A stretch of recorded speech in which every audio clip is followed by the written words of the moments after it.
السلام علیکم، welcome back to قصہ سار یوٹیوب چینل۔ قصہ سار میں دوبارہ خوش آمدید۔ میں ہوں آپ کی میزبان اتروبہ سماغ۔ میں آج آپ کے لیے لائی ہوں رمشا انصاری کا تحریر کردہ ناول قلب وفا، ایپیسوڈ نمبر 23۔ ایپیسوڈ کو شروع کرنے سے پہلے ہمارے چینل کو سبسکرائب، ویڈیو کو لائک اور بیل آئیکن بٹن دبانا مت بھولنا تاکہ آپ کو ہماری مزیدار کہانیاں نان سٹاپ ملتی رہیں۔ چلے اب چلتے ہیں ناول کی طرف۔ ارے شان سے بی بی جی، بہت دکھی کہانی ہے صاحب کی، یقین مانے مجھے تو کبھی کبھی ترس آتا ہے ان پر۔ شان سے کی بات پر اب سکینہ بھی کام چھوڑ کر فرصت سے اسے بتانے لگی تھی۔ کیا کہانی ہے بتاؤ مجھے، وہ تجسس سے استفسار کرنے لگی۔ اچھا بی بی جی، آپ اصرار کرتی ہیں تو بتا دیتی ہوں، مگر اس بات کو راز ہی رکھیے گا۔ دراصل شیراز صاحب اپنے والد کے سگے بیٹے نہیں ہیں۔ ان کی والدہ نے ان کے سگے باپ کو چھوڑ معراج صاحب سے دوسری شادی کی تھی، لیکن شیراز صاحب کی اپنے سوتیلے باپ سے نہیں بن سکی۔ دوسری شادی کے بعد شیراز صاحب کی والدہ کے چھوٹے صاحب کی پیدائش ہوئی تھی، جس کی وجہ سے ان کے ماں باپ کا دھیان شیراز صاحب سے ہٹ کر عباد صاحب پر لگ گیا۔ شیراز صاحب خود بھی چھوٹے صاحب سے بہت محبت کرتے، اس لیے برا نہیں مناتے تھے، مگر جیسے جیسے شیراز صاحب بڑے ہونے لگے، معراج صاحب کا رویہ ان سے برا ہونے لگا اور بالآخر شیراز صاحب اپنے سگے والد کے پاس آ گئے۔ آپ کو پتہ ہے شان سے بی بی، شیراز صاحب کے سگے والد بہت اچھے انسان تھے۔ مجھے بھی اس گھر میں کام پر ان کے والد نہیں رکھا تھا، صرف میں ہی نہیں بلکہ اس گھر میں جتنے بھی ملازم ہیں سب کو انہی نے رکھا تھا، اور وہ سب کا بہت خیال بھی رکھتے تھے، اور ان کے بعد شیراز صاحب بھی انہی کی طرح ہمارا خیال رکھتے ہیں۔ عید تہوار کچھ بھی ہو، ہماری ہر ضرورت کا خیال رکھتے ہیں ہمارے صاحب جی۔ سکینہ کے چہرے پر خوشی سے دوڑ گئی تھی، جسے دیکھ شان سے بھی شیراز کی اچھائی پر دل سے مسکرا دی تھی۔ اچھا پھر کیا ہوا، کہاں گئے ان کے ڈیڈ، اور عباد سے وہ اتنا کلوز کیسے ہوئے؟ شان سے پھر سے کشمکش کا شکار ہوئی استفسار کرنے لگی۔ بس شان سے بی بی، کیا بتاؤں، اب سب کچھ ٹھیک چل رہا تھا، پھر ایک دن شیراز صاحب کے والد چل بسے۔ ان کی دنیا تو جیسے اجڑ گئی تھی۔ ان کے سوتیلے باپ اور ماں نے بہت اصرار کیا کہ وہ واپس ان کے گھر چلے جائیں، لیکن صاحب جانتے تھے یہ سب محبت صرف دولت کی وجہ سے ہے، کیونکہ شیراز صاحب کے نام اپنے باپ کی پوری جائیداد تھی۔ خیر شیراز صاحب تنہا اس گھر میں رہنے لگے۔ ہم ملازم بھی ان کو دیکھ کے غمزدہ ہوتے رہتے۔ پھر ایک دن شیراز صاحب کی زندگی میں ایک لڑکی آئی اور پھر وہ خوش رہنے لگے، لیکن چند سالوں بعد ایک بار پھر ان کی زندگی ان سے روٹھ گئی۔ اس لڑکی نے شیراز صاحب کو دھوکہ دے دیا تھا۔ ان سب حادثوں کے بعد شیراز صاحب تلخ اور سخت مزاج ہو گئے۔ اس دنیا میں صرف انہیں عباد صاحب سے ہی بے پناہ محبت تھی، اور وہ ہفتے کے آخری دن عباد صاحب کے ساتھ ہی گزارتے تھے، یوں سمجھتے ان کے جینے کی وجہ تھے۔ بس باجی، ہم تو دعا کرتے ہیں شیراز صاحب کو کوئی ایسی لڑکی مل جائے جو ان کے تمام دکھوں کا ازالہ کر دے، جو ان کی زندگی کی تلخیوں کو مٹا کے ان کی زندگی میں خوشیوں کی بہار کر دے۔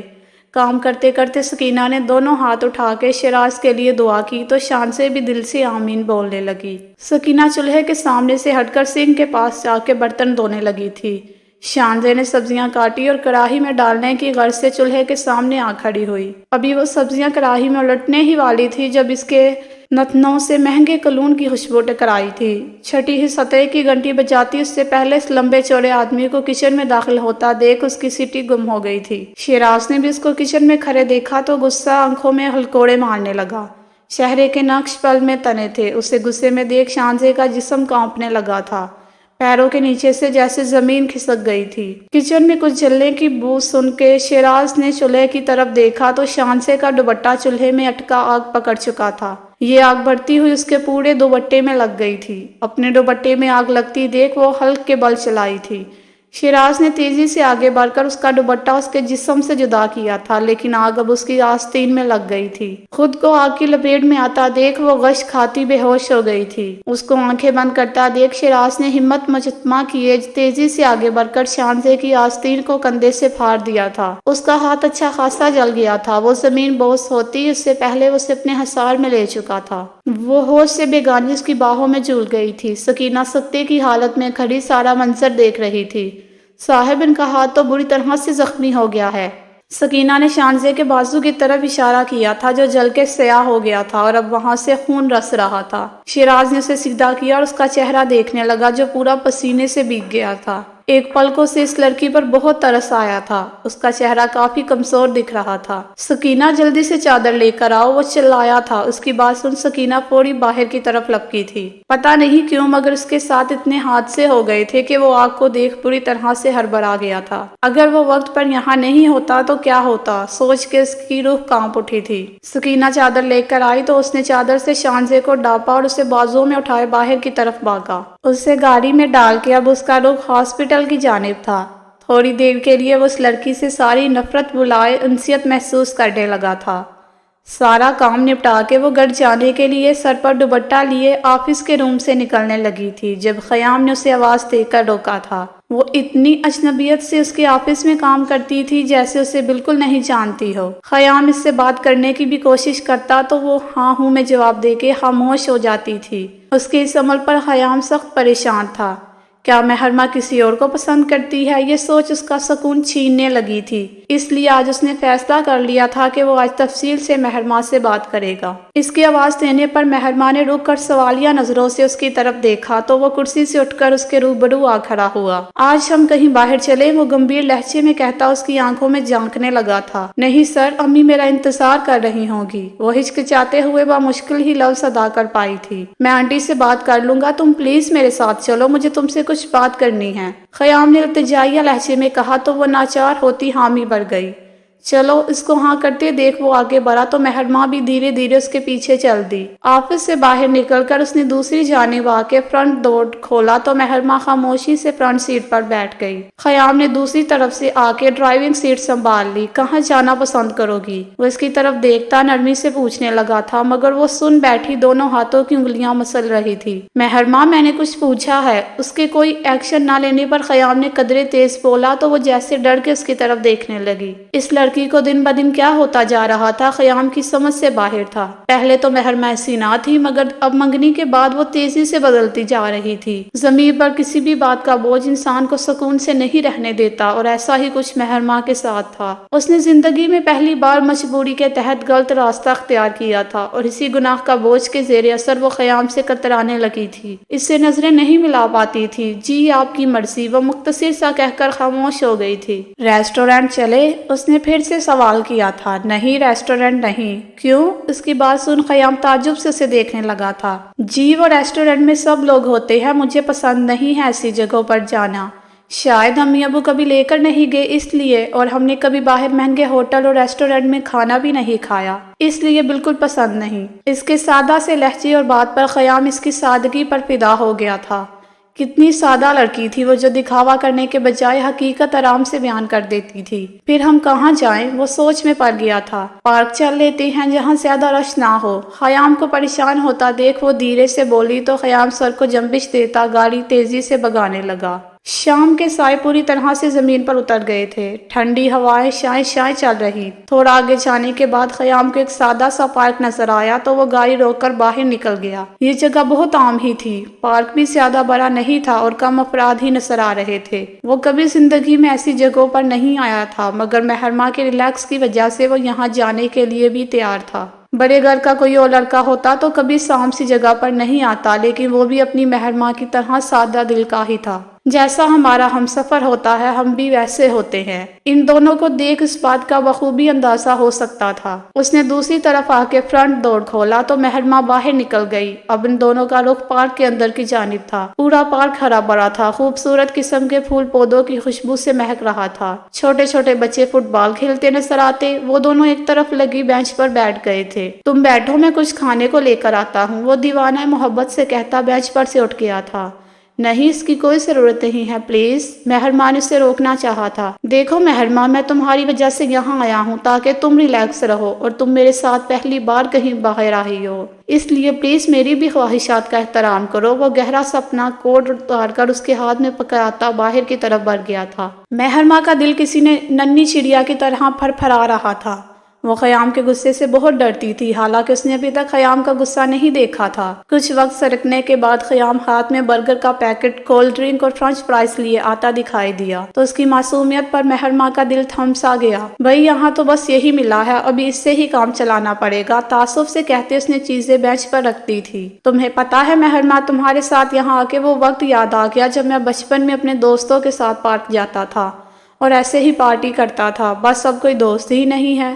وہ دکھ سے گویا ہوا تو مہرماں نے حیرت سے اسے دیکھا مگر لبوں سے کچھ نہ بولا۔ کچھ کہنا ہے، اس کی نظروں کا تعاقب کرتے وہ دھیرے سے بولا تو مہرماں نے نفی میں سر ہلا دیا۔ کیا ہوا، بولو؟ وہ سوالیہ نظروں سے اس کی آنکھوں میں دیکھ رہا تھا۔ آپ کو کوئی بات کرنی تھی مجھ سے؟ وہ جھٹ سے بول پڑی تھی۔ ہاں کرنی تو تھی، مگر پہلے یہ کھاؤ پھر کریں گے۔ مہرماں نے برگر ہاتھ میں اٹھا لیا تھا۔ اب میں تم سے ایک بات پوچھوں گا، سچ بتانا، ٹھیک ہے؟ خیام کی بات سن مہرماں کا چہرہ سٹپٹا گیا تھا۔ خیام کیا پوچھنے والا تھا اس سے؟ کیا خیام کو حقیقت پتہ چل گئی تھی؟ وہ دل میں سوچ کر گائل سی ہو گئی تھی۔ مہرماں، کیا تم کسی اور میں انٹرسٹڈ ہو؟ پلیز مائنڈ مت کرنا، مگر تمہارا مجھ سے یوں بھاگنا، مجھے نظر انداز کرنا، یہ سب دیکھ میں یہی سمجھ سکا ہوں کہ شاید تم کسی اور کو پسند کرتی ہو۔ سنجیدگی سے گویا ہوا تو اس کی بات سن مہرماں کا دل بری طرح سے تڑپ اٹھا۔ اتنی بڑی بات کیسے بول سکتا تھا وہ؟ کیا وہ نہیں جانتا تھا کہ مہرماں نے اس سے پہلے کبھی کسی لڑکے کو آنکھ اٹھا کے بھی نہیں دیکھا تھا؟ کیا وہ نہیں جانتا کہ مہرماں کی فیلنگز اس سے جڑ گئی ہوں؟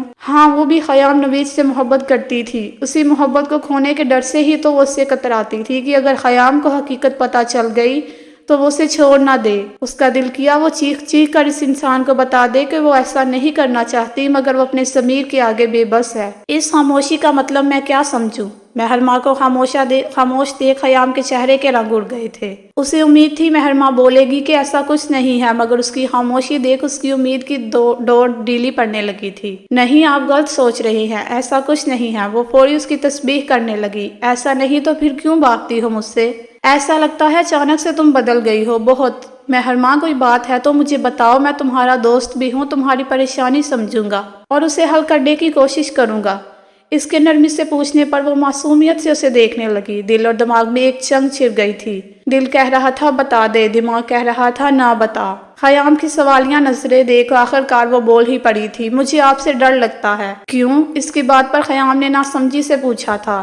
کیونکہ مجھ سے ماضی میں ایک غلطی ہو گئی ہے۔ اس کے بعد اس کی آنکھوں سے ٹپ ٹپ آنسو بہنے لگے تھے۔ مہرماں یار پلیز ریلیکس، غلطیاں تو ہوتی رہتی ہے، انسان اگر غلطیاں نہیں کرے تو وہ انسان کیسے ہے؟ پاگل لڑکی، تم سے ماضی میں جو بھی ہوا اس سے مجھے کوئی لینا دینا نہیں ہے۔ تم میرا حال اور مستقبل ہو اور میرے ساتھ ہو، میرے لیے یہ بات معنی رکھتی ہے۔ تمہارا ماضی میرے لیے کوئی معنی نہیں رکھتا اور نہ مجھے جاننا ہے کہ تمہارے ماضی میں کیا ہوا تھا، اس لیے پلیز بھول جاؤ اس بات کو، جو بھی ہوا، اور مجھ سے مت ڈرا کرو یار، میں تو خود تم سے ڈرتا ہوں۔ خیام نے آخری بات استہزاء کہی تو مہرماں روتے روتے ہنسنے لگی۔ کتنا اچھا تھا وہ، اور مہرماں اسے کیا سمجھ رہی تھی؟ اس نے دل میں خود کو للکارا تھا، دل جیسے ہلکا ہو گیا تھا۔ اب تو کوئی مسئلہ نہیں ہے نا میری جان کو؟ خیام نے محبت پاش نظروں سے اسے دیکھا تو شرما کے گردن جھکا گئی۔ خیام کو اس کے ماضی سے کوئی سروکار نہیں تھا، اس بات نے اس کا ضمیر ہلکا کر دیا تھا، مگر کبھی نہ کبھی وہ خیام کو سارا سچ ضرور بتائے گی، یہ اس نے سوچ رکھا تھا۔ ہاسپٹل کی سفید چھت پر نظریں لگائے وہ گہری سوچ میں گم تھی۔ ہاتھ پر چلن کا احساس تھا، مگر اس چلن کے احساس سے زیادہ اس کے سر پر شیراز کا خوف سوار تھا۔ شیراز کا ماضی جاننے کے بعد اب وہ اس کی تکلیف اور تلخیاں محسوس کر سکتی تھی۔ ایک دم سے ہی کمرے میں ڈاکٹر کے ہمراہ شیراز داخل ہوا تو شان سے خوف سے اسے دیکھنے لگی۔ مسٹر شیراز، آپ کی وائف خوش نصیب ہے کہ بچ گئی، ورنہ پوری آگ ان کو اپنی لپیٹ میں لے سکتی تھی۔ یہ میں نے مرہم لکھ دیا ہے، ان کے بازو پر لگانا ہے، اور کچھ دوائیں لکھتی ہیں، آپ لوگ اب گھر جا سکتے ہیں، پریشانی کی کوئی بات نہیں ہے۔ ڈاکٹر شیراز سے باتوں میں مصروف تھے، مگر وہ تو ابھی تک ڈاکٹر کے پہلے الفاظوں سے ہی نہیں نکل پائی تھی۔ شوق سے اس کی آنکھیں پھٹی ہوئی تھی۔ ڈاکٹر اسے شیراز کی وائف کیوں کہہ رہے تھے؟ کیا ہونے والا تھا اس کے ساتھ، یہ تو اس کو بالکل بھی معلوم نہیں تھا۔ وہ شیراز کے ہمراہ خاموشی سے چلتی ہوئی ہاسپٹل کے باہر ہی نکلی تھی جب اس کے قریب آ کے خاتون نے اس کے منہ پر سناٹے دار تھپڑ مارا تھا۔ امی، اس کے منہ سے بے ساختہ نکلا تھا۔ اس کے منہ سے یہ الفاظ سن کر شیراز بھی حیرت سے آنکھیں پھیلائے ان خاتون کو دیکھ رہا تھا۔ منحوس، ہماری عزت پر ٹھپا لگا کے تو اس کے ساتھ بھاگ گئی، ہمیں کسی کو منہ دکھانے لائق نہیں چھوڑا۔ خاتون پھر سے شانزے کو مارنے کے لیے آگے بڑھی تھی جب شیراز نے شانزے کو بچانے کے لیے اسے خود سے قریب کیا تھا۔ امی میری بات سنیں، میری کوئی غلطی نہیں، شان سے بری طرح سے روتی اپنی صفائی پیش کرنے لگی تھی۔ مت بول مجھے امی، مر گئی ہے آج سے ہم تیرے لیے، شکل مت دکھانا ہمیں کبھی، خاتون برائی آواز میں کہتی وہاں سے چلی گئی تھی۔ ان کی بات سن اس کی ٹانگوں نے اس کا ساتھ چھوڑ دیا تھا۔ وہ نیچے گرتی اس سے پہلے شیراز اسے کندھوں سے تھامتا سہارا دے کر گاڑی کی طرف لے گیا تھا۔ وہ صبح سے اپنے آپ کو کمرے میں بند کیے بیٹھی تھی۔ اسے جب سے پتا چلا تھا شیان امریکہ جا رہا ہے، جب سے اس کا حال رو رو کے برا ہو گیا تھا۔ اسی وجہ سے اسے ابھی تک گھر میں کسی نے کچھ نہیں بتایا تھا، مگر اب جب کل شیان کی فلائٹ تھی، جب ہی اس نے مہتاب بیگم اور شبنم کو بات کرتے سن لیا تھا۔ شبنم اور مہتاب بیگم اس کی فکر میں ہلکان ہو رہی تھی، مگر وہ دروازہ کھولنے کا نام نہیں لے رہی تھی۔ اس کی بس ایک ہی ضد تھی، کسی بھی طرح شیان کو امریکہ نہیں جانے دینا، لیکن پوری کائنات گواہ تھی کہ ایک بار جو شیان ٹھان لیتا ہے اس سے پیچھے نہیں ہٹتا، پھر چاہے اس کے لیے کوئی کتنا ہی ایڑی چوٹی کا زور لگا لے۔ خیام آفس سے گھر آیا تو شبنم نے اسے سارے حالات سے آگاہ کیا تھا۔ وہ فکر مند ہوتا عرش کے کمرے کی طرف بڑھ گیا تھا۔ خیام کو کمرے کے باہر موجود دیکھ کے عرش نے فوراً دروازہ کھولا اور خیام کے سینے لگ کر پھوٹ پھوٹ کر رو دی۔ ارے گڑیا کیا ہو گیا ہے، ایسے کیوں رو رہی ہو؟ وہ پریشان ہوتا اسے خود سے جدا کیے پوچھنے لگا تھا۔ بھائی آپ روکے نا شیان کو، وہ اگر امریکہ چلا گیا تو میرا کیا ہوگا؟ وہ رونی صورت بناتی کہنے لگی۔ پاگل لڑکی ادھر بیٹھو، یہ کیا بات ہوئی کہ شیان چلا گیا تو میرا کیا ہوگا؟ بھائی وہ جا ہی تمہاری وجہ سے رہا ہے تاکہ واپس کامیاب ہو کے آئے اور ہماری گڑیا کو ہمیشہ خوش رکھے۔ خیام اسے بیڈ پر بٹھا کر نرمی سے سمجھانے لگا تھا، لیکن بھائی اگر شیان کو وہاں کوئی اور پسند آ گئی تو؟ اس نے اپنے دماغ میں آتے شک و شبہات کا اظہار کیا تھا، جسے سن خیام کا قہقہ فضا میں بلند ہوا تھا۔ یا میرے اللہ، میری بہن اتنی محبت کرنے لگ گئی ہے شیان سر سے؟ وہ استہزائیہ کہتا پھر سے ہنسنے لگا تھا۔ اس کی بات پر اس نے منہ بسور لیا تھا۔ آپ بھی تو محبت کرتے ہیں محرمہ بابی سے، اگر وہ آپ سے اتنی دور چلی جائے تو آپ کیا کرو گے؟ وہ مذاق کے طور پر بولی تھی، مگر اس کی بات سن خیام کا چہرہ بجھ سا گیا تھا۔ کچھ کرنے کو بچے گا ہی نہیں گڑیا، اگر وہ دور گئی تو تمہارا بھائی مر جائے گا۔ خیام کی آواز کا لرزہ اور لہجے کی سنجیدگی دیکھ ایک پل کے لیے عرش بھی ٹھٹک کر اس کا چہرہ دیکھنے لگی تھی جہاں اذیت نمایاں تھی۔ اللہ نہ کرے بھائی، محرمہ بابی آپ سے کبھی جدا ہو۔ بھائی آپ کی خوشیوں پر میری زندگی قربان، میرا سب کچھ قربان۔ اللہ پاک آپ کی محبت ہمیشہ سلامت رکھے اور آپ کے پاس رکھے۔ وہ اپنے بھائی کی محبت میں اسے کھونے سے ڈرتی اپنی محبت بلائے اسے ڈھیر ساری دعائیں دیتی اس کے سینے سے لگ گئی تھی۔ جی تو فرینڈ، کیسی لگی آج کی ایپیسوڈ؟ کمنٹ سیکشن میں ضرور بتائیے گا۔ پھر حاصل ہوں گے ناول کی نیکسٹ ایپیسوڈ کے ساتھ، تب تک کے لیے اجازت، اپنا خیال رکھیے گا۔ اللہ حافظ۔